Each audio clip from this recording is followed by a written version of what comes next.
29 तारीख़ ते IG साहब Sindh specially order कयो आहे CPO मां, जंहिंजे तहत मूंखे हुकुम ॾिनो वियो त फैक्ट फाइंडिंग इंक्वायरी कयो ऐं इहो ॾिसो त हिन जी बेसिकली ओरिएंटेशन छा आहे, ओरिजिन छा आहे ऐं छा थियो आहे। इहा बेसिकली फैक्ट फाइंडिंग इंक्वायरी आहे जेका अॼु असां सुबुह शुरू कई आहे ऐं मुख़्तलिफ़ माण्हुनि खे घुरायो आहे। हिन वक़्तु ताईं सईद अहमद सोलंगी जेको फादर आहे उनजो जेको बयानु आहे उहो असां रिकॉर्ड करे वरितो आहे ऐं उन खां अलावा कुझु पुलिस ऑफिसर्स आहिनि जेका हिन में जिन जो रोल आहे उहो।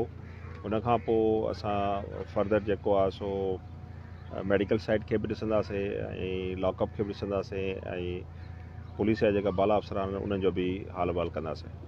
मेडिकल रिपोर्ट अञा न आई। रिपोर्ट हिन वक़्त ताईं इशू कोन थी आहे ऐं उन सिलसिले में बि जेको पुलिस सर्जन साहबु आहे उन सां राब्तो कयो वेंदो।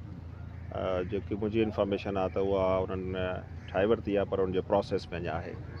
इन वाक़े जी अदालत थींदी आहे पुलिस कस्टडी, छा आहे त साहिल सोलंगी गिरफ़्तार हुयो FIR जे तहत जेको मूंखे ॿुधायो वियो आहे त उन में 176 जी कार्रवाई थींदी आहे ऐं उन में जॾहिं बि को कैदी लाकअप में डेथ थी वञे त इमीडिएटली जुडिशल मैजिस्ट्रेट या सेशन जज खे इतलाह कई वेंदी आहे। बकौल पुलिस जे उहा इतलाह कई वई आहे ऐं जेका जुडिशल ऑफिसर उहो विज़िट करे चुका उनजो बि सुमा कयो वेंदो इंशाल्लाह इन इंक्वायरी में ऐं इनखे हिन में शामिलु कयो वेंदो। सूनर द लेटर जेतिरो जल्दी थी सघियो आई साहब 5 ॾींहं ॾिना आहिनि ऐं अगरि ज़रूरत पई त वधीक टाइम वरितो वेंदो।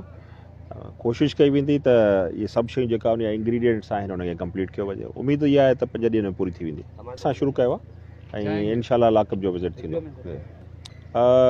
4-5 फैमिली मेंबर्स आया हुआ जिन जा बयान कुझु थी विया आहिनि, कुझु थी रहिया आहिनि, पर सभ खां वधीक इम्पॉर्टेंट फादर हुयो सईद अहमद सोलंगी जंहिंजो असां बयानु रिकॉर्ड कयो आहे।